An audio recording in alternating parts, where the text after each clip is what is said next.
광장의 목소리를 듣습니다. 소수의 목소리가 다수에 가려지지 않게 현장으로 가겠습니다. 페트롤 전북 함앵커가 간다. 자, 오늘 특성화고등학교의 실태를 좀 파악하기 위해서 함앵커가 간다 현장으로 나왔습니다. 완산여자고등학교 박정희 교장선생님을 만나겠습니다. 교장선생님 안녕하세요. 네, 안녕하세요. 과거에 그냥 우리가 이제 실업계고 인문계고 뭐 이렇게 이해를 하시는 기성세대들도 있습니다.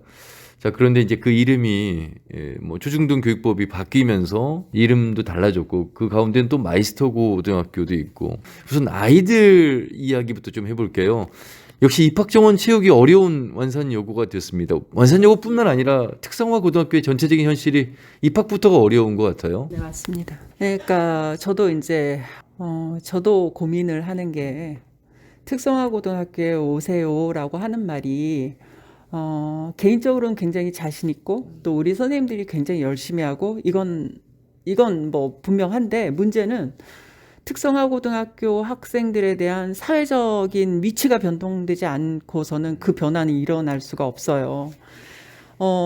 고졸 취업생을 대다수의 현장에서는 원하지 않아요. 자, 방송국만 한번 생각해 봅시다. 네. 고졸 취업생 원할 수 있는 구조인가요? 솔직히 말씀드려서 구조적으로는 아예 준비가 안 돼 있죠. 모든 산업 기반은요 다 안 돼요. 모든 산업 기반에서는 고졸 취업생을 취업을 시켜가지고 성장시킬 수 있는 구조 안에 없어요. 이미 우리가 4차 산업을 얘기를 하고 있을 때는 4차 산업에서 요구하는 인재상이라는 건, 그러니까 산업 현장에서 원하는 사람 상은 고졸 정도의 그 훈련만 가지고 안 돼요. 그런데 생산직 현장에서는 오히려 대졸 출신이 아니라 고졸 출신들만 선호하고 있고 채용하고 있잖아요. 고졸 출신들을 생산직으로 보내야 된다라고 하면 선생님들이 다 아마 이걸 어떻게 해야 되냐라는, 그러니까 완전히 절망할 겁니다. 우리 고졸 취업자는 생산직으로 보내기 위해서 교육시키는 게 아니거든요. 그러니까 생산직 노동자를 양성하는 것이 교육에서 해야 되는 책무라고 하면 모두가 반대할 거예요. 그러니까 저는 고등학교까지는 의무교육 안에 좀 뒀으면 좋겠다라는 생각을 가지고 있고요. 이제 학교마다의 지금은 이제 대학을 가기 위해서 다들 매진하는 고등학교들이 보통의 일반 고등학교의 모습이라면 고등학교마다 교육의 가치를 어떻게 세우고 그 학교에서 어떤 아이들을 키워야 된다라는 정체성 확립이 좀 먼저 있어야 되고 그걸 또 선택할 수 있는 부모들이 좀 있어야 된다라고 생각이 되고요. 실은 생각을 해보세요. 대학을 위해서 고등학교가 존재하면 특별히 또 특정 대학을 위해서 고등학교가 존재하면 그 특정 대학에 가는 퍼센테이지들이 대충 어느 정도나 되겠어요? 10% 정도 될 거라고요. 그렇죠. 10%. 그럼 나머지 90%가 목적하는 방향하고 안 맞는 학생들이에요. 그러니까 10%에만 집중을 한다면 90%는 정말 학교에서는 소외되는 계층이 되는데 되려 일반 고등학교에서 90% 밖에 있는 게 이제 특성화 고등학교 학생들이에요. 이게 왜냐하면 소수고요. 일반계 고등학교에서는 굉장히 소수입니다. 소수고 중학교 3년간 어떻게 보면 학교 시스템에 그닥 잘 적응하지 못했다라고 평가받는 학생들이거든요. 사실 그러니까요. 이게 특성화 고등학교의 취지는 그런 게 아닐 텐데 말씀을 듣고 보면 결국 특성화 고 일반계 고 입시를 위한 성적 순으로 학교가 이제 정립이 돼버린 그런 상황 속에서 그나마 그러면 특성화고에 걸맞는 지원과 교육 시스템, 실기 시스템, 뭐 취업으로의 연계가 돼야 될 텐데 그런 것마저도 지금 안 돼 있는 것 같습니다. 일단 교육 과정을 한번 확인해 봅시다.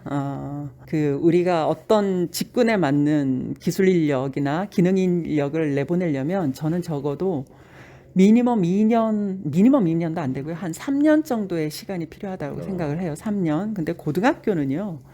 일단 1년 반 정도는 적어도 기본 인문 교양이 있습니다. 학생이니까, 고등학생이니까. 그리고 뭐 많이 가져봤자 한 1년 정도의 직업 훈련이 들어가요.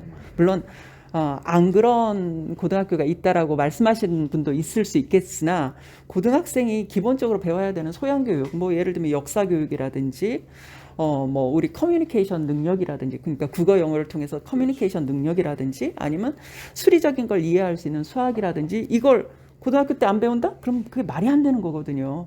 일단 그 시간을 빼고 아무리 많이 가져봤자 1년 반 정도의 시간인데 그 1년 반 만에 산업 현장에서 필요로 하는 학생이 나갈 수 있을까요? 저는 그거 불가능하다고 봐요.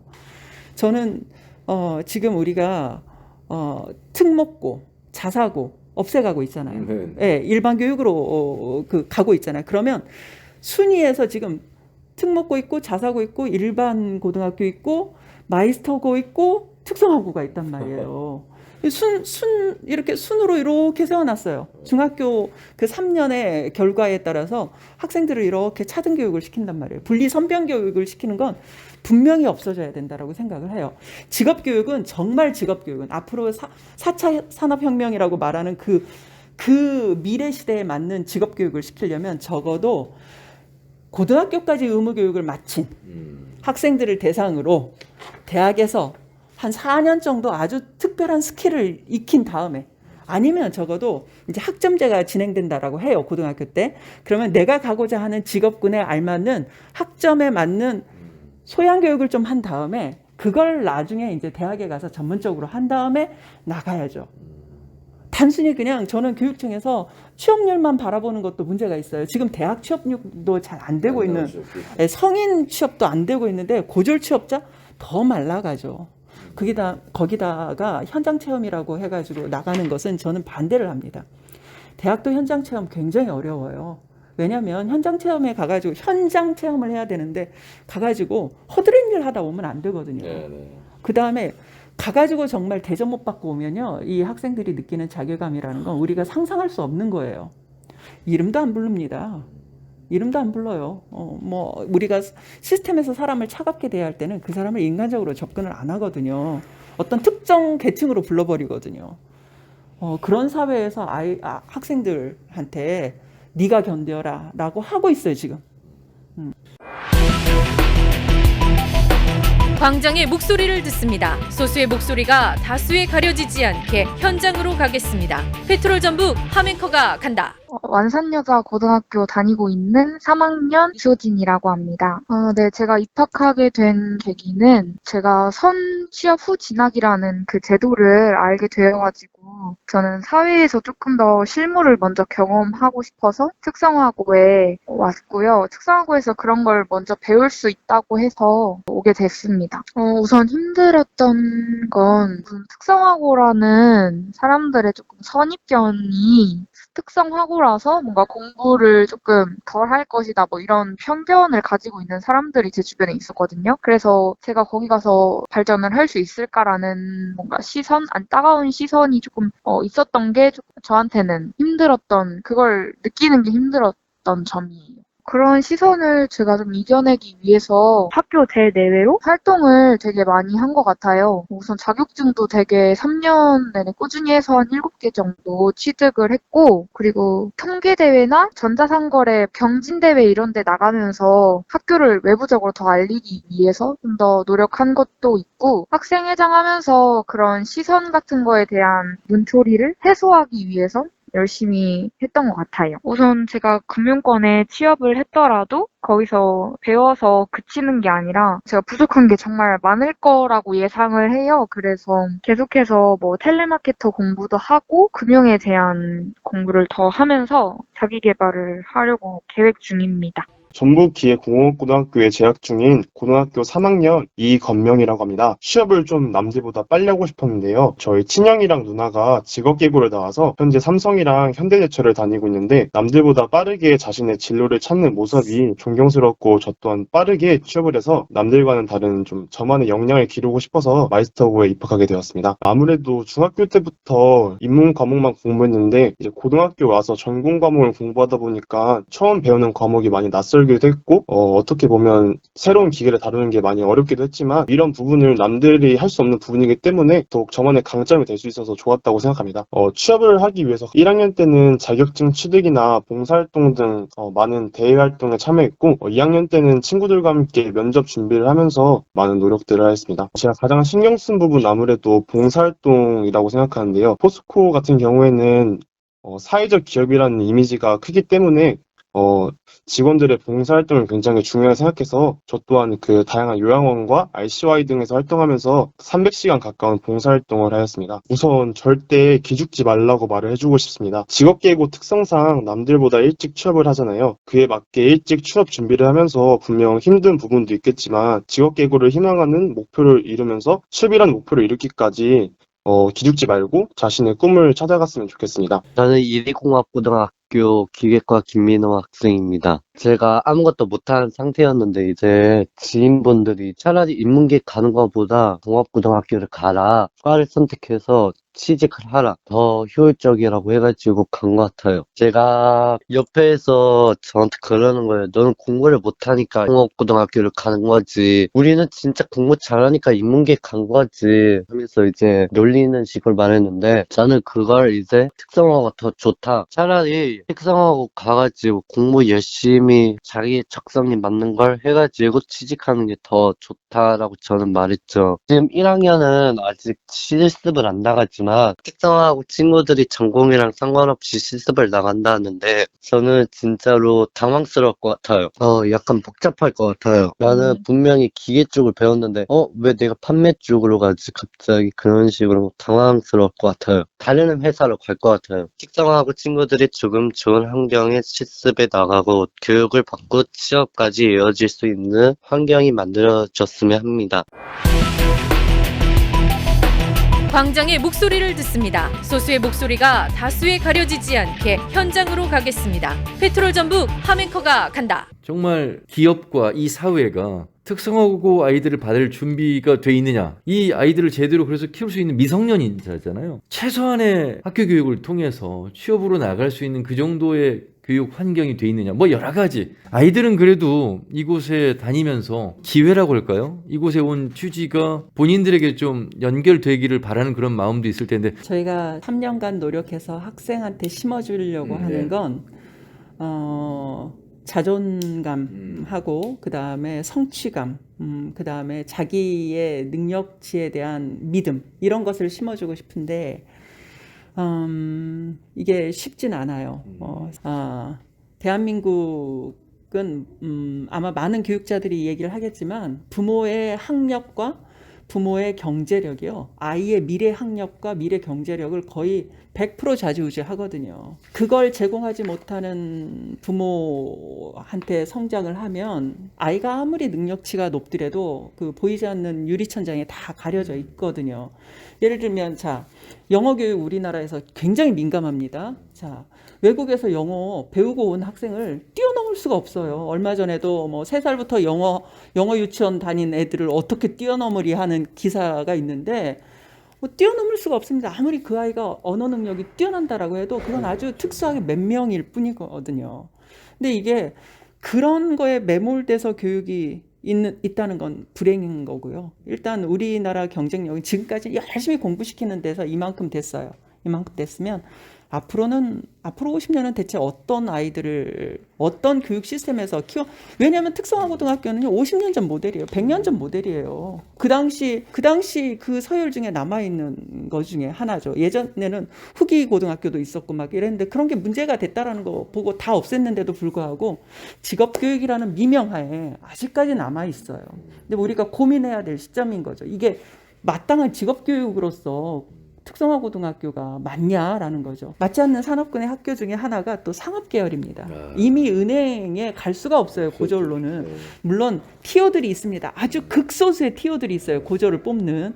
하지만 은행은 이미 학력이 무너져서 아주 높은 고학력자들을 뽑아요. 그 다음에 요즘 날 은행 안 가시잖아요. 대부분 뭘로 해요? 스마트폰으로. 네, 스마트폰으로 하죠. 따라서 은행 내부에 있는 옛날과 같은 그런 대민 상대의 직원들이 많이 사라지고 있거든요. 그렇다 보면 은행의 역할이 예전하고는 다르게 자산을 분석한다던가 이런 쪽은요, 고등학교를 졸업해서는 할 수 없는 영역이거든요. 자, 그러면 교육청에서는 이런 특성화 고등학교를 대상으로 자체적으로 생존하시고 성장하십시오 이런 관계입니까? 어떤 관계입니까? 교육청과. 제가 잠시 후에 또 교육청을 가야 되겠습니다만. 미래인재과에 이제 직업계 고등학교를 담당하는 부서가 좀 있습니다. 근데 교육청 전체가 이게 이제 어떻게 보면 다수 쪽에 몰려 있죠. 특성화고등학교는 소수일 수밖에 없어요. 마이스터고는 이명박 대통령 시절에 만들어졌는데 거기도 그 초반 기세보다는 확 꺾였는데 마찬가지로 전반적인 직업 교육이라는 거에 대한 시각이 변하지 않고는 이 시스템에 대한 아주 깊은 고민과 전체적인 합의가 일어나지 않고는요. 아마 소수이기 때문에 관심 밖으로 계속 밀려날 수밖에 없어요. 네. 예. 그래도 한 학교당 그러면 교육청에서 받는 뭐 예산이랄까 지원? 목적 사업비가 있고요. 네. 목적 사업비 빼고 기본 경비가 있어요. 근데 기본 경비는 보면 학급 수와 학생 수가 많은 데가 많이 들어가요. 그렇겠죠. 예, 제가 그거 왜 이렇게 합니까? 라고 한 번은 불평을 한 적이 있어요. 그랬더니 그 기준이 뭡니까? 법적 기준이 뭡니까? 했더니 그거에 대해서는 특별한 기준이 없더라고요. 그냥 학급 수하고 학생 수에 돼 있어요. 예. 근데 학생 1인당 곱해지는 돈이 제가 봐서는 농업 계열이나 공업 계열보다 상업 계열이 월등 적어요. 네. 근데 왜 그렇게 줍니까? 라고 했을 때는 특별히 답을 할 수 있는 분이 없죠. 일단 어쨌든 고3 여름방학을 지나고 나면 실습이 6개월인데 그것도 이제 문제가 발생하니까 3개월로 줄어드는 걸로 알고 있습니다. 3개월이 아니라 거의 한 달인데요. 근데 저는 그러니까 현장 실습이 준비되어 있지 않은 산업체면 보내지 말 것이 기준이고요. 그러니까 뭘 정확하게 현장 실습을 시켜줄 건지에 대한 고민이 있어야 되는데요. 예. 은행 업무에서 상업계 학생들이 가가지고 현장 실습하기도 힘들고요. 또 전라북도 그 산업체들이 본인들의 역량에서 또 산업체 고등학교 학생, 그러니까 특성화 고등학교를 받을 만한 역량들이 안 돼요. 왜냐하면 생각해보세요. 업체라는 게 그 굉장히 민감하게 돌아가고 있는데 외부 요인을 하나 받는다는 건 쉬운 게 아니거든요. 그래서 그게 좀 힘들고 현장 체험 갔다 오는 그 이면에는 현장 체험을 연결해서 취업까지 가라라는 게 있는데 보통 그렇게 되기가 좀 힘들고요. 구조상 저는 어떤 문제를 접근할 때 이게 내 문제일 때 해결이 된다라고 생각이 돼요. 내 문제일 때. 내 문제가 아니면 그냥 뉴스거리로 끝나요. 특성화 고등학교 학생들이 내 자녀 문제인가?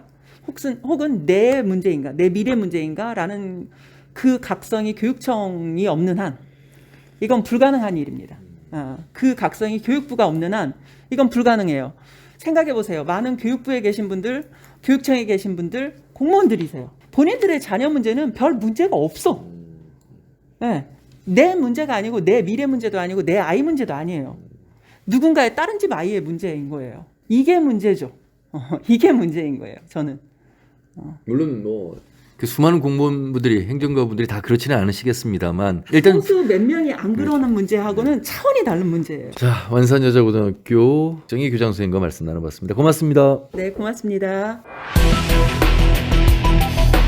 광장의 목소리를 듣습니다. 소수의 목소리가 다수에 가려지지 않게 현장으로 가겠습니다. 페트롤 전북 함앵커가 간다. 자 이번에는 특성화고등학교에 대해서 말씀을 듣기 위해서 도교육청을 찾아왔습니다. 미래인재과의 한천수 과장님을 만나겠습니다. 과장님 안녕하세요. 예, 안녕하세요. 정원 채우기가 어려워진 현실은 알고 계시잖아요.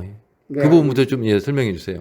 예, 마이스터 고등학교는 아직까지는 정원은 100% 다 채우고 있는 상황이고요. 특성화 고등학교 중에서도 편차가 좀 심하긴 한데 평균적으로 보자면 한 80% 정도의 충원율을 지금 이루고 있습니다.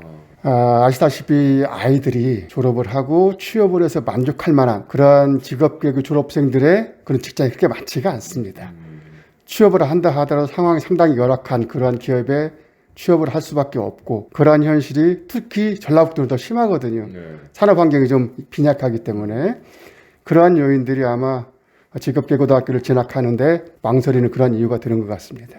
이제 직업계고 아이들이 주로 이제 일반고를 지원을 해서 탈락을 하거나 그런 아이들이 주로 이제 진학을 하게 되는데 일반계고 진학하는 학생들도 이제 거의 1대1 충원이 이루어지기 때문에 직업교육가 차츰 더 어려워지고 있는 것 같습니다. 그래도 좀 안정적이고 실습을 제대로 할 수 있는 그런 기관이 되는 곳인지도 궁금하고 그 이후에 취업할 수 있는 기업의 어떤 현황이랄까요? 이런 부분들을 좀 짚어주신다면요. 지금 현장 실습 자체가 이제 취업과 연관을 시키기 위해서 현장 실습을 내보내는데요.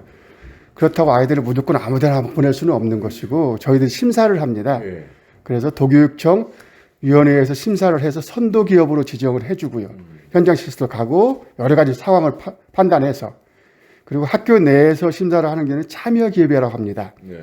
그래서 그렇게 지정된 선도기업이나 참여기업으로 지정된 그러한 기업체만 현장 실습을 지금 내보내고 있습니다.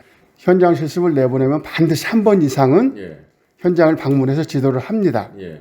그래서 이제 학교에서는 취업 지원관이나 취업 전담 교사 이분들이 이제 기업체를 방문을 하고요. 이제 중요한 기업이라면 도교육청에서 직접 팀을 꾸려서 방문을 해서 지도를 하고 있습니다. 저희들이 이제 노무사협회와 협약을 맺어가지고 같이 노무사랑 같이 현장 방문해서 상황 점검하고 자 그런 일들을 많이 하고 있는데요. 아직은 아까 말씀드렸듯이 기업체 상황이 좀 열악하고 그런 상황에서라도 저희들은 이제 해야 될 노력들이 있지 않습니까? 그래서 일단 전라북도는 최대 3개월까지 교육부에서는 현장 실습을 허락을 하는데 저희들은 최대 1개월만 하고 있습니다. 너무 기간이 길어지면은 기업체 입장에서 보자면 학생들을 노동자라 볼 가능성이 많아지기 때문에 실습생으로 볼 수 있는 기간을 좀 짧게 해야 된다. 그래서 1개월만 하고 있고요. 그리고 저희들은 이제 계속 교육부에도 요구를 하고 있는데 취업률 같은 것을 평가하지 말아야 된다고 저희들은 요구를 하고 있습니다. 그러다 보니까 그걸 자꾸 평가에 넣다 보니까 억지로 막 취업을 시키려고 노력을 하고 있고 그러한 부분들에 대해서 계속 요구를 하고 있고요. 그래서 이제 저희들과의 입장에서 보자면 우리 아이들이 졸업을 하고 취업과 연관해서 행복하게 살아갈 수 있었으면 하는 바람은 굉장히 큰데요. 그렇지 못한 부분들이 굉장히 많기 때문에 굉장히 안타깝고 저희 교육청 입장에서도 할 수 있는 노력들도 한계가 있고 그런 부분들이 좀 많이 아쉽습니다. 그래서 제 바람이라면은 우리 산업사회가 학력에 관계없이 고등학교 졸업 학생들도 열심히 가서 일하고 보람을 느끼고 경제적으로 안정적인 삶을 누릴 수 있는 그러한 사회가 먼저 돼야 되지 않을까. 좀 어려운 얘기지만은 그렇게 바람을 가지고 있습니다. 알겠습니다. 말씀 잘 들었습니다. 고맙습니다. 네, 감사합니다. 광장의 목소리를 듣습니다. 소수의 목소리가 다수에 가려지지 않게 현장으로 가겠습니다. 페트롤 전북 함앵커가 간다. 자, 이번에는 전북 청소년 노동 인권 네트워크의 최민 사무국장을 만나서 말씀 나눠보도록 하겠습니다. 사무국장님 안녕하세요. 네, 반갑습니다. 전북 청소년 노동 인권 네트워크라는 곳이 있네요. 예, 소개 좀 해주세요. 예, 전북 지역의 시민사회 단체들, 교육단체들 그리고 학부모 단체들이 모여서 지역 사회 안에 있는 청소년 노동 인권의 증진을 목표로 네트워크를 구성해서 함께 활동하고 있습니다. 특성화고등학교의 어떤 어려운 현실, 아울러서 이제 실습에서 일어나고 있는 최근의 안타까운 사연들 그런 부분에서 좀 전반적으로 좀 들어봐야 될 텐데 기억하시겠지만 2017년도 전주의 한 통신회사 콜센터에서 일하던 현장 실습 학생 한 분이 자살로 사망하는 사건이 있었죠. 이제 파악을 해보니 사실 전공과 무관하게 특성화고등학교에서 현장 실습을 가던 중에 업무 스트레스와 과로 등으로 인해서 자살하게 된 사건이었습니다. 그리고 그 해 바로 겨울에 제주의 생수업체에서 현장 실습을 하던 실습생이 또 사망하는 사건도 발생을 했었죠. 그 전으로 돌아가면 2011년도에 광주의 한 자동차 공장에서 현장 실습으로 주야 막교대를 하던 학생이 쓰러져 사망한 사건들, 이렇게 현장 실습생들이 계속해서 사망 사건들이 반복되고 있었습니다. 엄연히 사실 교육과 그러니까 일자리 정책은 다르지 않습니까? 주관하는 부서도 교육부고 사실은 어떻게 보면 고용노동부고 이런 식으로 혹은 이제 범부처적인 관점으로 접근을 해야 하는데 얼마 전에 청와대에서 얘기했던 것처럼 현장 실습 자꾸 이제 취업의 통로다 얘기하는데 엄연히 현장 실습은 교육입니다. 교육이죠. 학생들의 신분도 교육을 받기 위한 교육생의 신분인 거죠. 근데 자꾸 이게 혼재되어서 가고 있다 보니 제가 뒤에서 지금 보여드리고 있는 그때 추모 메시지처럼 권리의 공백지대가 계속 생기는 겁니다. 학생도 아닌 거고 노동자도 아닌 이 권리의 공백지대 안에서 권리를 받아야 하는 학생들, 당사자, 현장 실습생 당사자들 오히려 권리를 못 보장받고 있는 게 가장 큰 문제고, 더군다나 현장 실습을 늘리면 늘릴수록 소위 얘기되는 양질의 일자리가 아니라 오히려 좀 위험한 일자리로 갈 가능성도 있습니다. 이번에 홍정우님 돌아가신 곳도 5인 미만 사업장이었습니까? 5인 미만 사업장이라 하면 사실 근로기준법이라든지 중대재해처벌법에서도 예외되는 곳인 거죠. 그러니까 그런 곳을 계속 가면 갈수록 학생분들도 제대로 된 교육을 받기 어렵다. 오히려 그게 자칫 잘못했다 이런 홍정우님과 같은 사고로 이어지기 때문에 현장 실습 제도가 아니라 제대로 된 직업 교육이 필요하다고 얘기를 하고 있는 중입니다. 이거 우리 사회가 직업계고 소위 고졸 출신의 그 노동자들을 보는 것들도 좀 바뀌어야 할 텐데 현장은 여전히 고졸 취업생 자체를 오히려 좀 편견의 관점에서 보는 부분도 많고 같고요.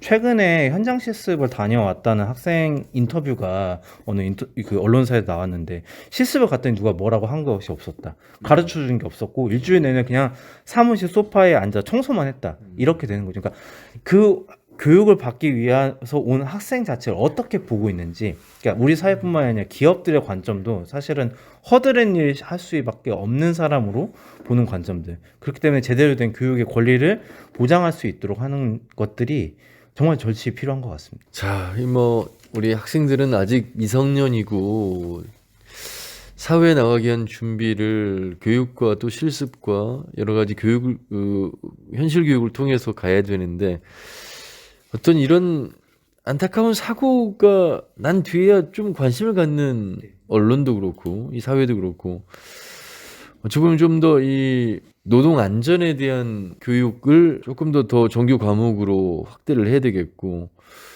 좀 더 지킬 수 있는 어떤 안전 장치가 좀 필요할 것 같고 가능할 것 같다는 그런 생각이 드는데 어렵나 봅니다. 예. 일단은 학생의 안전, 그러니까 생명과 안전이라고 하는 게 가장 중요한 것이고 이런 참사가 이제 재발되지 않도록 하는 게 중요한데 그렇기 때문에 이제 저희는 현장 실습 제도를 폐지해야 한다라고 얘기하고 있는 거고요.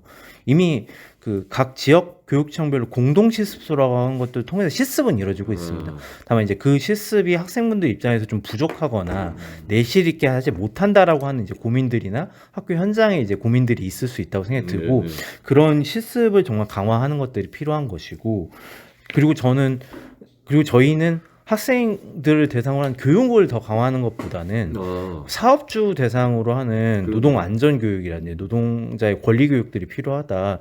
아무리 학생들이 권리에 대한 민감한 감수성을 갖고 있다 하더라도 현장에서 그러니까 일을 부여받는 입장에서는 사실 쉽게 그 문제 제기를 하기는 어려울 것 같습니다. 그렇기 때문에 고용하고 있는 혹은 이제 실습과 관련되어 있는 교육을 하시는 주체 입장에서 교육을 받는 현장 실습생들을 혹은 실습생 학생들을 권리의 주체로 볼 수 있도록 하는 그런 교육들이 오히려 있어야 하지 않을까 이런 고민도 있습니다.